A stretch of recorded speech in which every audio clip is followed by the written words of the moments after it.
জায়গাটা কি কেউ চিনতে পারছো? কোথায় বলো তো?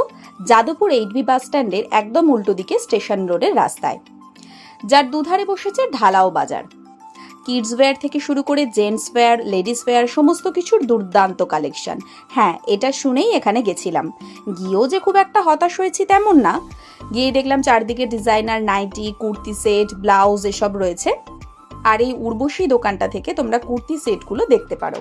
দামটা হয়তো একটু বেশি, কিন্তু সেটগুলো জাস্ট ওয়াও ছিল। সামনেই পুজো, শুধু কি নিজের জন্য কিনলেই হবে? তাই বড়মশাইয়ের পাঞ্জাবি কিনতে বিভিন্ন দোকানগুলো ঘুরে দেখছিলাম। এখানে পাঞ্জাবির দোকানের অনেক ভ্যারাইটি রয়েছে, যেমন পাঞ্জাবি মহল, পাঞ্জাবি স্টোর্স, পাঞ্জাবি ঘরানা। তবে আমাদের এই পাঞ্জাবি ঘরানা দোকানটা ভীষণ পছন্দ হয়েছে। ছোট দোকান হতে পারে, দোকানের ভেতরটা একবার তোমাদের দেখাচ্ছি, দেখো। কিন্তু ছোট দোকান বলে যে কালেকশনগুলো ছোট তেমন কিন্তু ভেবো না, কালেকশন কিন্তু দুর্দান্ত। ঢোকার মুখেই সাদা কালো ঢাকাই পাঞ্জাবি সেটটা দেখেই আমার চোখে লেগে গেছিল। আর এখানে ডেলি ওয়্যারে পরার মতো পাঞ্জাবি থেকে শুরু করে শর্ট, ডিজাইনার সব ধরনের পাঞ্জাবি রয়েছে।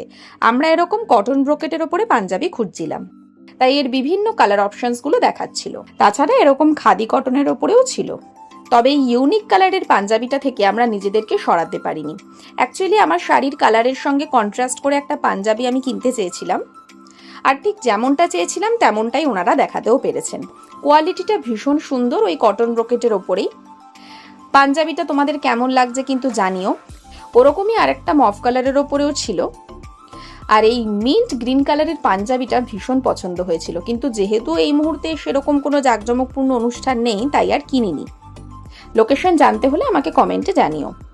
আমরা তো কত বড় বড় দোকান থেকেই কিনি, কিন্তু এত কালেকশন, তাও আবার এত রিজনেবল প্রাইসে, সত্যি আমি খুব কম দোকানেই দেখেছি। তারপরেই ঢুকেছিলাম পাঞ্জাবি স্টোরসে, তবে সেরকম আমাদের পছন্দ মতো কোনো পাঞ্জাবি দেখতে পাইনি, আর কালেকশনও খুব একটা ভালো লাগেনি। তবে তোমরা চাইলে ঘুরে আসতে পারো। পাঞ্জাবি স্টোর্স আর পাঞ্জাবি ঘরানা এই দোকান দুটো একদম পাশাপাশি।